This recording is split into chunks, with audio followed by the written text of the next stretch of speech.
Good day, everyone. Today, I am going to discuss to you the lesson 4, which is gender. I am Jezza Flores, a BS Ed major in science student, and I am assigned to discuss the major topics, which is the male-female differences, gender identity, and struggles for gender equity. Male and female differences. We can fairly distinguish males and females by their physical appearance alone. Aside from the obvious physical distinctions, what are the essential differences between male and females? Well, girls tend to have lighter skeletons and different shoulder and pelvic proportions than boys. However, the extent of these physical differences can also be influenced by environment and culture. They can be altered with nutrition, physical activity, practice, and behavioral expectations. What's more is that research indicates that it's universal from culture to culture and it finds expression in almost every area of life. Now, let's begin by looking at what we know about the differences between two sexes. First is differences based on nature.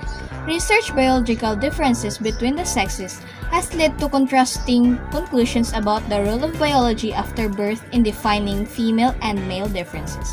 According to Elliott 2012, the X and Y chromosomes that determine our sex represent a very small proportion of our gene pool. Males and females share roughly 99.8% of their genes. Some researchers suggest the differences are attributable to biological differences related to hormones affecting hemispheric specialization in the brain. Elliott also concludes that speaking, reading, mathematics, mechanical ability, and interpersonal characteristics are learned, not innate.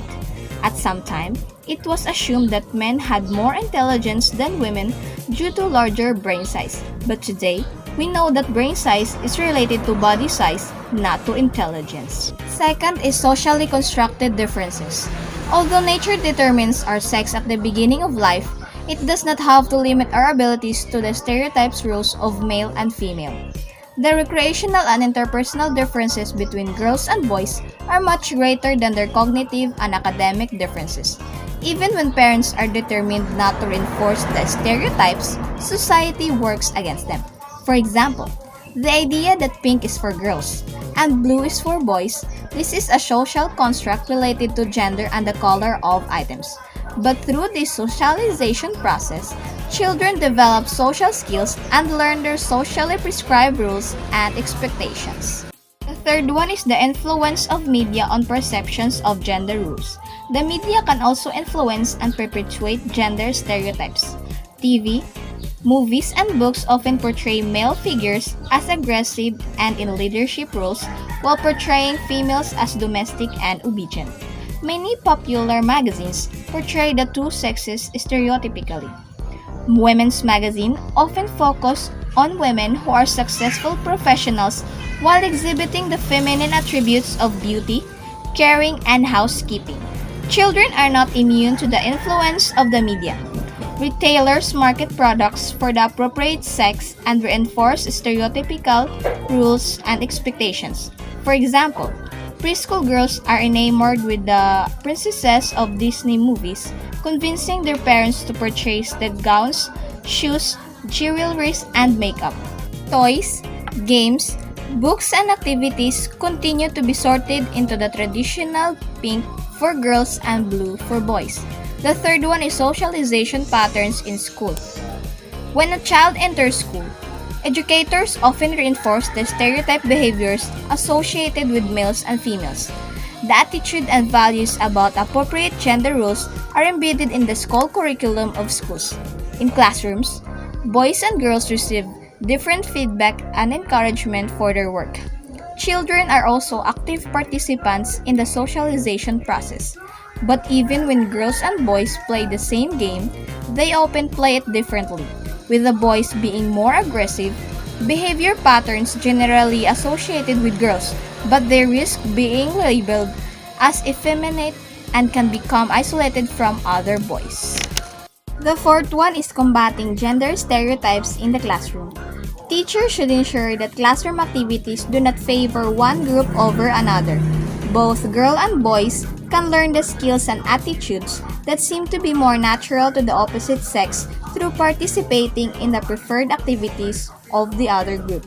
Teachers need to pay attention to the leadership in cooperative groups to ensure gender equity.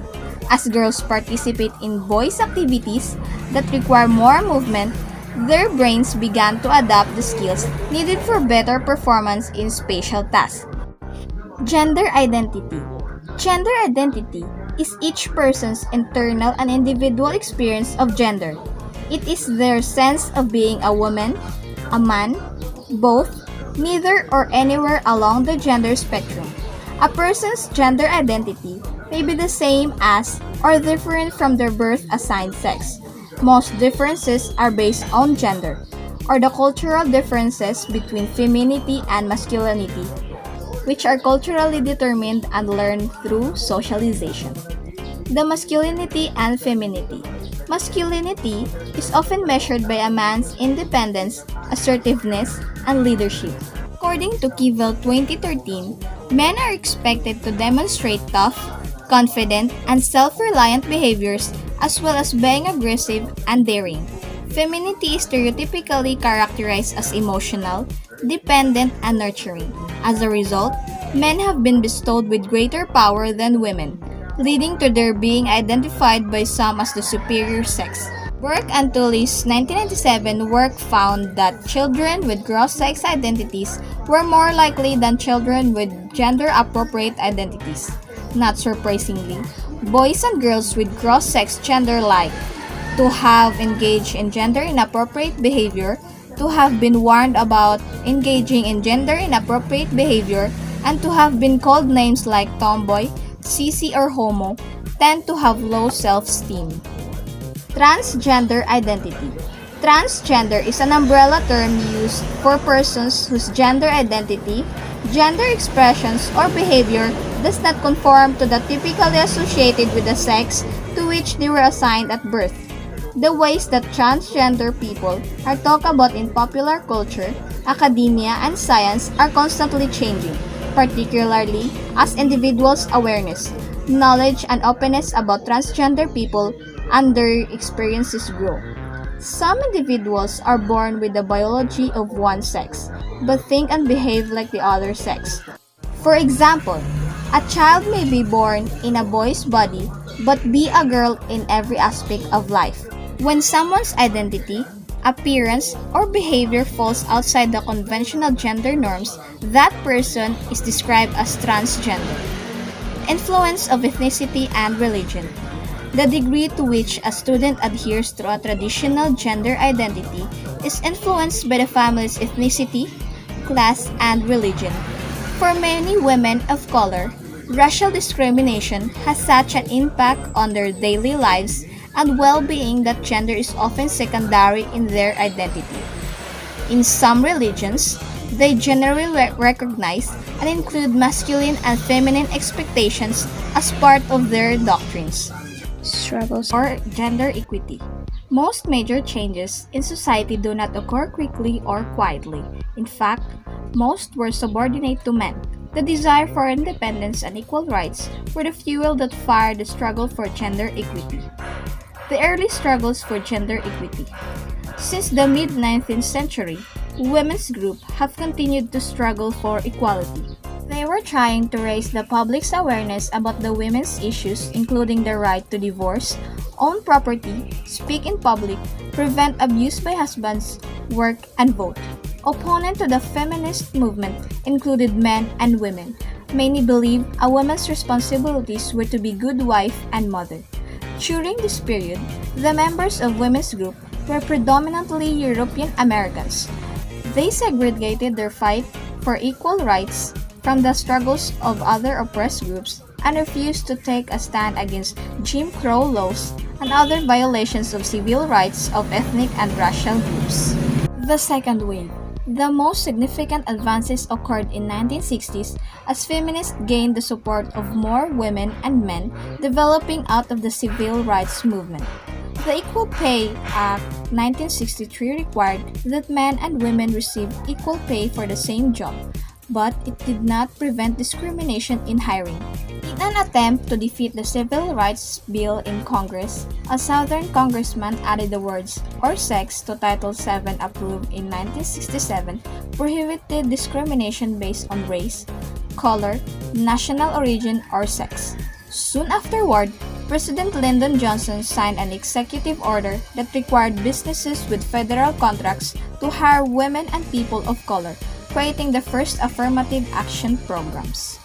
Today's challenges: equal rights for women, men, gays, and lesbians continue to be contested. Feminists fight for equality in jobs, pay, schooling, responsibilities at home, and the nation's law. They fight to eliminate the physical and mental violence that has resulted from such subordination by providing support groups and shelters for abused women and children, as well by pressuring the judicial system to outlaw and severely punish such violence. The boy crisis. In the past several years, much has been written about the boy crisis in our schools. Warner 2013 acknowledges that girls indeed take more AP or advanced placement classes, earn higher grades, and earn more college degrees than males. Actually, this is not a new phenomenon because girls have been outperforming boys in schools for decades. They spend more time studying than boys and are more likely to say that good grades are important to them. Black males who excel academically are sometimes faced with accusations of acting white. That's all for today's discussion. Again, I am Jezza Flores and thank you for listening.